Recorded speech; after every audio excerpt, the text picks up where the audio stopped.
Hi, this is Kosha Grandchild here and Brian for the weekly immigration show. Get your questions answered. We got some really important things we got to talk about today. Student visas and work visa, H-1B visas are some of the highlights. ¿Qué tal? El abogado Koshek y su servidor los saluda como casi todas las semanas hablando de los temas más importantes sobre inmigración. El día de hoy vamos a estar hablando acerca de las visas de estudiante y las visas de trabajo por medio de la H-1B, así que sintonícenos. And if you haven't had a chance, subscribe so you can continue to get updates to this video. Or you can also call us at 916-613-3553 and we welcome the people who've joined. Our last video got a lot of feedback. We did get some haters too, so if you have positive feedback, we'd love to hear it. Now let's talk about the student visas. Primero que nada los invitamos a que se suscriban a nuestro canal para poder seguir adquiriendo información sobre los temas más importantes respecto a inmigración. Y si tiene dudas también nos puede llamar al 916-613-3553. Los invitamos también a que nos dejen sus comentarios, sugerencias. Pues en el video pasado tuvimos muchas sugerencias, muchos comentarios de la gente. También, como el abogado menciona, recibimos comentarios negativos, algunos haters o gente que detesta ciertos temas. Así que también son bienvenidos los comentarios positivos en este tipo de videos. Alright, so student visa is often an overlooked way to come and stay in the United States to study. Las visas de estudiantes es una de las maneras más comunes para poder entrar a los Estados Unidos y estudiar. And you can come to get your degree, so usually that's like a 4-year degree, and you have to apply it at a CVIS-approved school in order to study in the United States. Normalmente esto puede durar 4 años o más dependiendo del curso que vas a usar, la licenciatura, maestría o lo que sea que va a estudiar dentro de los Estados Unidos, pero el primer paso es obtener esa aprobación o carta de recibimiento por parte de una universidad o colegio dentro de los Estados Unidos. So what a great way to experience the United States, to come and go to school, one of great universities, and the school needs to issue what's called an I-20. Ahora, retomando el tema de las visas de estudiante, no hay mejor forma de conocer la cultura o el estilo de vida estadounidense como venir a estudiar aquí, aprender un poco de la cultura, ver las excelentes universidades que están en este país para poder superarse o incrementar su conocimiento. So, you get that I-20, and then what do? Well, you go apply at your U.S. Embassy for the student visa. So a lot of times people ask, well, can I study on a visitor visa? If you're studying to get a degree, no, don't do that. We don't want you to get into trouble. Ok, el primer paso que me comí hace un momento fue la universidad tiene que expedir un requisito que se llama I-20. Es un documento el cual a usted lo deja poder aplicar por medio de su embajada, consulado más cercano de los Estados Unidos y poder venir eventualmente a estudiar. Mucha gente pregunta, si entré con visa de turista, de placer o negocios a los Estados Unidos, ¿puedo cambiar mi estatus al de uno de estudiante? La respuesta tajante, como da el abogado, es no.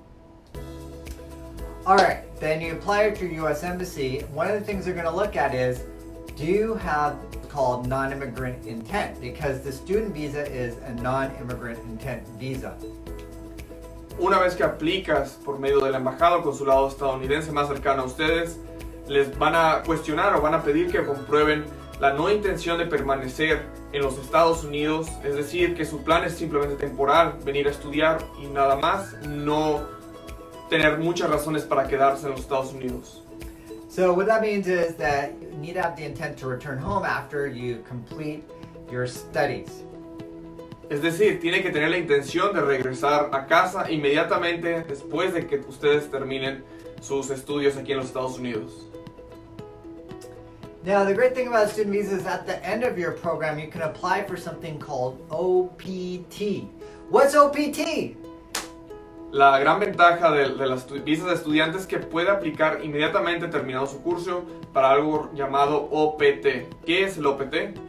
Alright, did you think of what OPT is? Well, OPT is Optional Practical Training, which means you can work for up to 1 year in your related field. El abogado dice, ¿ya pensaron la respuesta de qué es el OPT?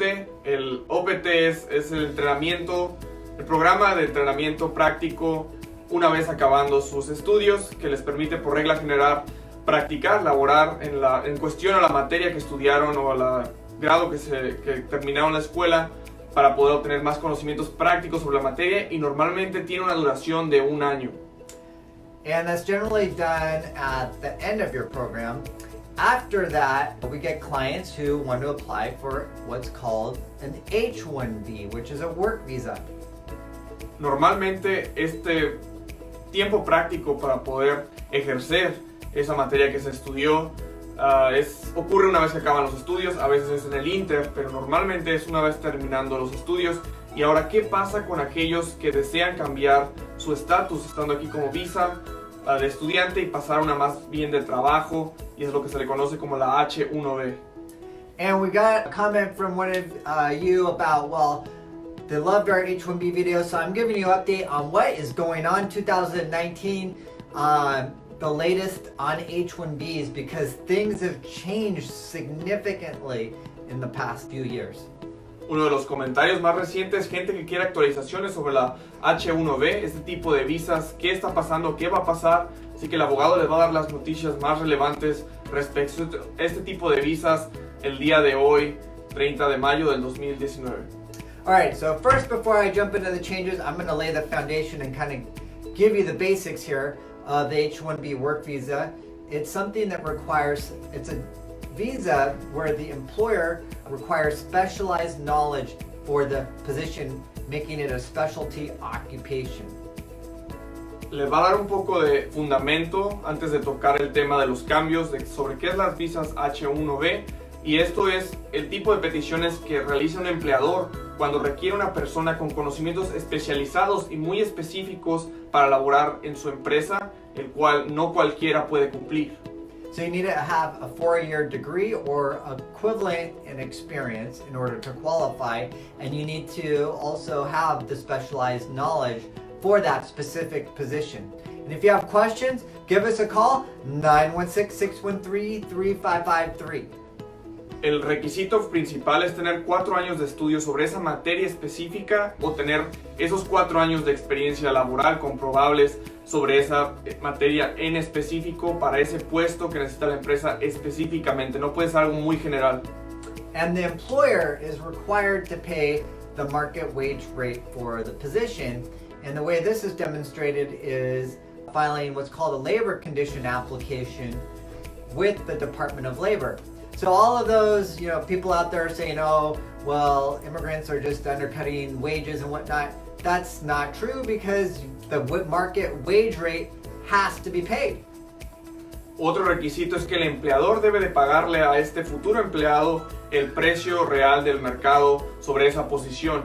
Es decir, mucha gente opina, sobre todo aquellos que tienen opiniones en contra de los inmigrantes, y dicen que reciben estos inmigrantes una paga inferior y por eso es más fácil contratarlos. Pues no es así, pues se tiene que obtener una certificación por medio de la agencia certificadora del trabajo aquí en los Estados Unidos, la cual corrobora que esta empresa va a pagar el estándar conocido en los Estados Unidos sobre esa posición en específica y no puede ir abajo de esa cantidad económica que está obligada a pagarle a los empleados. Alright, so let's talk about some of the latest changes. I laid the foundation for you, gave you the basics of what needs to be fulfilled. So some of the things that Trump's done is they've flip-flopped the number of H-1B visas for certain degree types.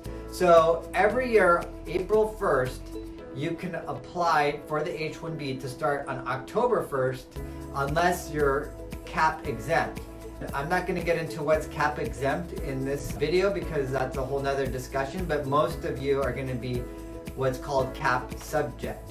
So that means you apply April 1st for October 1st start date.